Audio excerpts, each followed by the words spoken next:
მოშიმშილე პატიმრის სამედიცინო ისტორიას და ციხეში ჩატარებული კვლევების დოკუმენტაციას მისი ოჯახი და ინტერესების დამცველები რამდენიმე დღეა უშედეგოდ ითხოვენ. პენიტენციური სამსახური მას ჯერჯერობით არ გასცემს. რის გამოც პატიმარი ჟურნალისტის ოჯახმაც მისი ჯანმრთელობის შესახებ იცის იმდენივე, რამდენიც დანარჩენმა საზოგადოებამ. სამინისტროს მიერ გავრცელებული ერთადერთი განცხადებით. არადა ადვოკატები ამბობენ, რომ მას უკვე საკრიდან შეხვედრების ოთახამდე მისვლა უჭირს.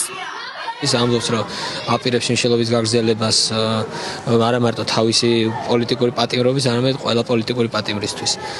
რაც შეეხება კვლევებს, რომელიც უტარდება, ჩვენ რა ინფორმაციას მოგვაწოდა ქალბატონი მზია, მხოლოდ და მხოლოდ უტარდება წნევის გაზომვა, გაუზომეს წნევა, სისხლის ანალიზი აუღეს, გლუკოზას უმოწმებენ, მსგავსი კვლევებზე არის ალბათ საუბარი. ჩვენ გვჭირდება ოფიციალური დოკუმენტები, რათა დავრწმუნდეთ რეალურად რა მდგომარეობა აქვს ჯანმრთელობის მხრივ, ვიხილოთ კვლევის შედეგები, ჩვენ მოთხოვნილი გვაქვს, რომ ინტენსიურად მოხდეს მისი ჯანმრთელობის მდგომარეობაზე დაკვირვება და შესაბამისად ოფიციალური დოკუმენტები უნდა არსებობდეს ამასთან დაკავშირებით.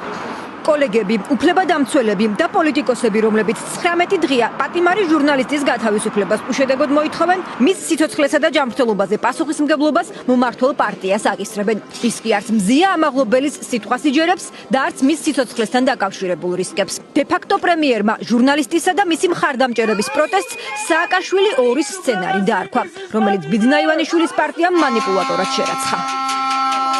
მე გუშინაც გავაკეთე განცხადება და კიდევ ერთხელ ვისაუბრებ და ვიტყვი, რომ ჯანმრთელობა მინდა ყველას უსურვო, მზია ამაღლობელსაც, ნებისმიერ პატიმართან, ნებისმიერ ჩვენი ქვეყნის მოქალაქეს, მაგრამ როდესაც პოლიციელს არტყავ ხელს, ეს არის ძალიან მძიმე და ძალიან ცუდი ფაქტი. ქართულ ოცნებას, რომელმაც პროკურორის და მოსამართლის ფუნქციები შეითავსა. მზია ამაღლობელის ბრალეულობასთან დაკავშირებით მხოლოდ ერთი სიმართლე აქვს. ის, რომელიც პარტიას და ძალადობასა და პატიმრის შეურაცხყოფაში დადანაშაულებულ პოლიციის მაღალჩინოსანს ხელს აძლევს. სპეციალური საგამოძიებო სამსახური ირაკლი დგებუაძის წინააღმდეგ საჩივრის გამოძიებას არ ჩქარობს. როდესაც ასეთი სიტუაცია არის, ჩვენ უკვე უნდა ვისაუბროთ დიქტატურაზე და არა, რა ვიცი, ავტორიტარიზმზე ან რაღაცა შენელებული დემოკრატიის მქონე ქვეყანაზე. დემოკრატია აღარ არის, მორჩა ის ამბავი, ახლა ჩვენ ვართ სამოცემულობაში, ანტიდემოკრატიულ ქვეყანაში ვცხოვრობთ, ანტიდემოკრატიული ხალხი მართავს ამ ქვეყანას, კრიმინალური ბანდა მართავს ამ ქვეყანას. რეჟიმი პირდაპირ ასე ყოველად თანაგრძნობის გარეშე, ყოველგვარი მოჩვენებითი თანაგრძნობის გარეშეც კი ირონიით ლაპარაკობს იმაზე, რომ მზია ამაღლობელი არის სააკაშვილი ნომერი 2. არა კონსილიუმი, არავითარი მცდელობა იმისა, თუნდაც ვიღაცის თვალში მაინც, საკუთარი მესმის რომ დასავლეთის აზრი არ აინტერესებს, საკუთარი ამომრჩეველის თვალში მაინც ითამაშონ რომ კარგები არიან. ამასაც არ აკეთებენ. რეჟიმის გაჯიუტებაც არის და ეს არის რაღაცა წარმოუდგენლად მძიმე ბოროტების ფაზაში შესვლა. მზიაზე ვიცით ის რაც არავისთვის, არც ჩვენთვის და არც არავისთვის გასაკვირი არ უნდა იყოს, რომ ის არის მხნედ და მტკიცედ, მაგრამ ეს არანაირ ინფორმაციას მისი ჯანმრთელობის მდგომარეობაზე და იმაზე სამედიცინო თუ რაღაც ბიოლოგიური, ფიზიოლოგიური თვალსაზრისით მის ორგანიზმში რა პროცესები მოდის, რა თქმა უნდა, ამაზე არ იძლევა. იმიტომ რომ მზია ასეთი ადამიანია, მზია მხნედ და მტკიცე ადამიანია და ნებისმიერ მდგომარეობაში ის ასეთი იქნება. ქართველი პატიმარი ჟურნალისტის გათავისუფლებისკენ მოუწოდებენ ქართულ მხარეს მედიის თავისუფლების კოალიციის წევრი ქვეყნები. 14 საელჩოს ერთობლივ განცხადებაში ვკითხულობთ, რომ ისინი მზია ამაღლობელის პატიმრობას დაუსაბუთებელს უწოდებენ. მედიაზე ფიზიკური თავდასხმის ჯერაც გამოუძიებელ ფაქტებს კი შემაშფოთებელს. ქართველი ჟურნალისტის გათავისუფლების მოწოდებას ბოლო დღეების განმავლობაში თითქმის ყველა საერთაშორისო პოლიტიკური თუ უფლებადამცველი ორგანიზაცია შეუერთდა.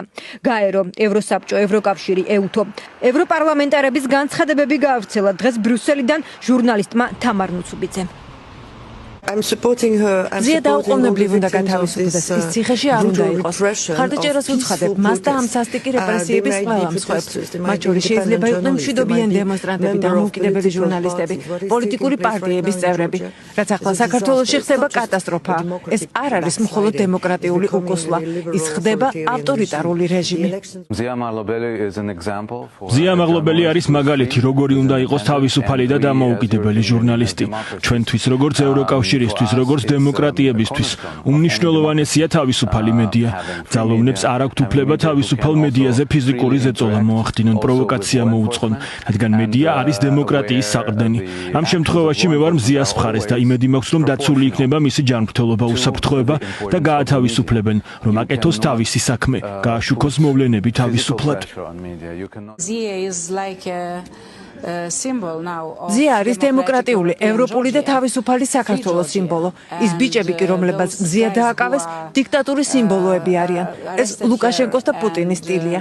რა თქმა უნდა, მხარს უჭერთ მზიას და ჩემი აზრით, ბრძოლა ქუჩაში არის ბრძოლა ამ ადამიანის გულისთვისაც.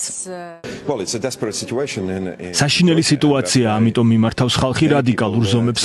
სრულ მხარდაჭერას უცხადებ მზიას, რომელიც შიმშილობს, ეს ძალიან მტკივნეული და სარისკო ნაბიჯია. ამჟამად არსებული ვითარებით, ჟურნალისტს, რომელიც 19 დღეა შიმშილობს, ციხაში მინიმუმ 1 თვის გატარება კიდევ მოუწევს, რადგან მისი საქმის პირველი სხდომა 4 მარტს არის ჩანიშნული, როცა ადვოკატები აღკვეთი ღონისძიების გადახედვას მოითხოვენ. თუმცა, შესაბამისი პოლიტიკური გადაწყვეტილების შემთხვევაში პროკურატურას პროცესის დაჩქარება შეუძლია.